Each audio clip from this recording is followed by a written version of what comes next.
I'm Clark Farmer. I'm a teaching assistant professor at the University of Colorado Boulder. I teach in the Department of Cinema Studies and Moving Image Arts. I teach mostly courses on film history and film theory. I'm particularly a fan of the films of Christopher Nolan. I remember seeing Memento back in the year 2000 and have followed his career since then.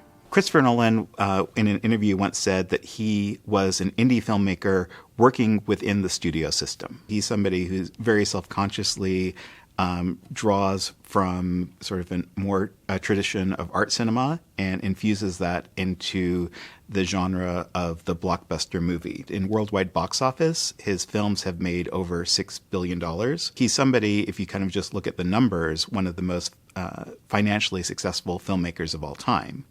And often when we look at filmmakers who are like incredibly commercially successful, they're not always sort of artistically successful. You know, somebody like the Russo brothers, you know, they make Avengers, Endgame, one of the highest grossing films of all time, but nobody sort of thinks of them as being sort of artistically ambitious. One way to think about it is that Christopher Nolan was actually once attached to do a film like the Odyssey. Wolfgang Petersen was producing the film Troy back in 2004. Christopher Nolan was attached to that.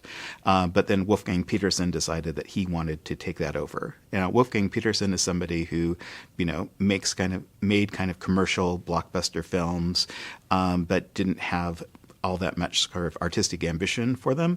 And that film proved to be both kind of a commercial and a critical failure. So it's kind of interesting that, you know, Christopher Nolan is kind of returning to that theme after more than 20 years. We think of him as directing, you know, the Batman trilogy, and he somehow managed to make those films really artistically ambitious in terms of their style, of their theme, of their scope, and made films that, you know, were incredibly popular with audiences, but also with critics. You know, that these, you know, some of the few sort of superhero films actually be nominated for awards in major categories. When we kind of think about him, somebody who's able to kind of bridge this divide, not simply between commercial cinema and art cinema, but really between kind of blockbuster cinema, that films that make millions and millions of dollars, and having this sort of more artistic sensibility. We sometimes think of the Odyssey,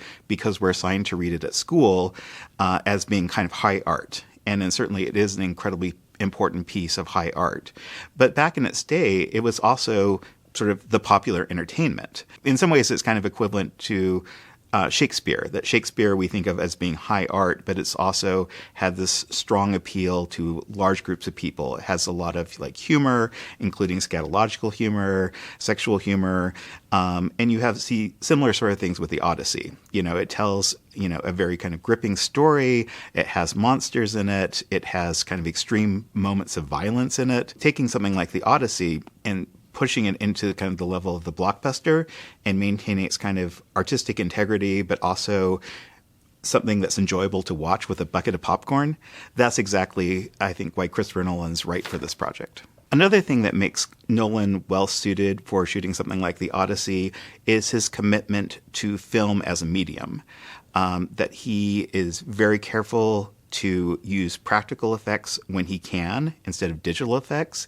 He's careful about using location shooting.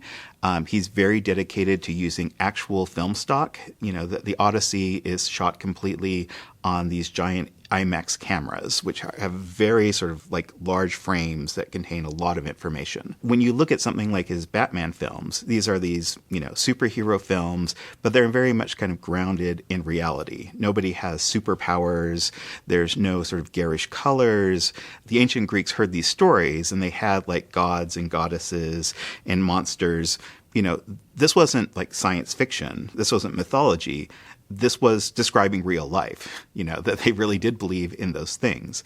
And I think it's really well suited to something like the Odyssey. Instead of having it seem like this kind of fantastical tale, having it kind of grounded in photographic reality. When Christopher Nolan went to college, his father encouraged him to major in something besides film. So he actually majored in English while sort of working at the Film Society at the college. And He's often talked about in interviews about how his background in reading a lot of theater and novels has really inspired his approach to film. In one interview, Christopher Nolan said that what he really appreciates about a film is that when it can surprise him, when it does something new and different. And I think that's something that he incorporates into his own work. One of the things that he admires from literature is different ways to tell a story. If you have a book, you just have a lot of words. And the words can be, set in the past. They can describe something objective in the real world. They can describe something subjective in somebody's head. When you shoot a film, generally what you're just shooting is kind of the outside of reality. But often film gets sort of dragged into being kind of a form of film drama. On the stage, things occur in kind of like continuous time and space because you have real objects and real people in real time. A book is just words, and it can kind of go anywhere and do anything at any point. I think Christopher Nolan finds ways of kind of combining elements of the novel with theater, that he uses, standard film techniques like cross-cutting or narration to get inside people's heads or tell the story in a different kind of temporal order. And it's within this context that Christopher Nolan's film Memento in 2000 comes out. And what's kind of striking about that is he tells the story completely backwards. It's about a character who has short-term amnesia. And so we actually start at the very end of the movie with him shooting somebody, and then it jumps backwards. And so we very much have to kind of piece this together. An incredible sort of technique. I remember seeing that in the movie theaters and coming out and like feeling completely disoriented. I'd never seen anything like that in a film before. We have films where that's kind of play with how you tell a story is motivated by something within the film. So you have films like Inception, where you have people dreaming, but you have not just, people sort of in this kind of lucid dreaming, but this idea you have layers of lucid dreaming. And so you have, you go deep into the dream, then the second layer, then the third layer, and then down into the abyss. One of the reasons I think this will work really well with the Odyssey is that the Odyssey is this piece of literature that is incredibly complex. We often think of the stories of the Odyssey as, Odysseus' journey home, but that's actually a very small part of the Odyssey, and it's kind of embedded in the middle of the story with Odysseus telling the story before he goes home. Before then, we have this whole section with Telemachus, his son, going off to look for him. The story kind of jumps between different characters. You have these flashbacks. You have people telling stories continually in the Odyssey. One of my favorite scenes of the Odyssey is when Odysseus meets Argos, which is his faithful dog, which he raised as a pup and went hunting with. And he's returned back to Ithaca, and he sees this old mangy dog who's nobody's been taking care of. The dog's eyes light up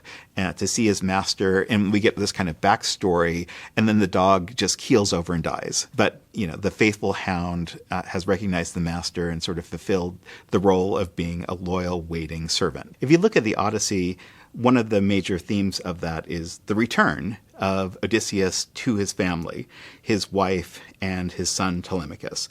And you can see across Christopher Nolan's films this interest of men who have lost their family, and either they're unable to get back to that family or they're working really hard to get back to that family.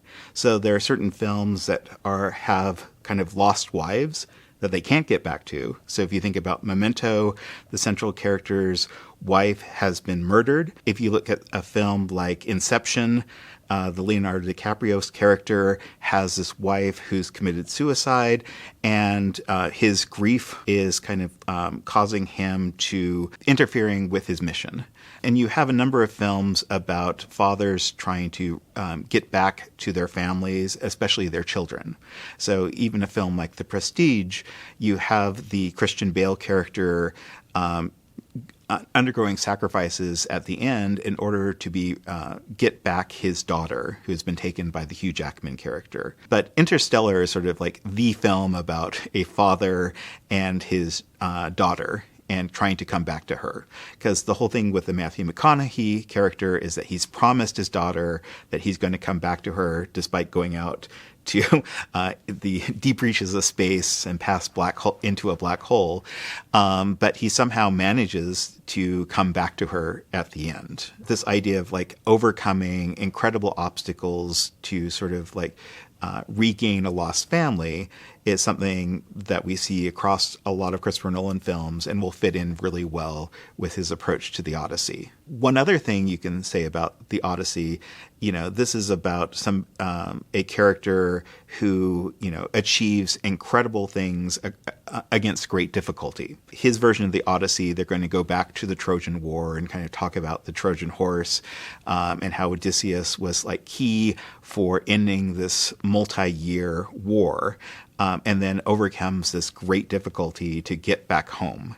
And you can kind of look at other Christopher Nolan films about men who have this obsession to accomplish these projects that seem almost impossible, whether that's sort of like the perfect magic trick in The Prestige, or it's to kind of like save life on Earth in Interstellar, or win a war in backwards time in Tenet. I think one of the interesting things about the Odyssey is, how it kind of deals with this idea of the passage of time. That Odysseus has been away for such a long time, and he comes back to his family, and there's the whole question of, is this even Odysseus? Penelope actually has to kind of test him, and he has to test her. Is their marriage still strong after all this time has elapsed? Time is this major obsession in Christopher Nolan's films, and you see that in films like Memento and Tenet and Interstellar, and thinking about how relationships endure or change because of this sort of large distances in time.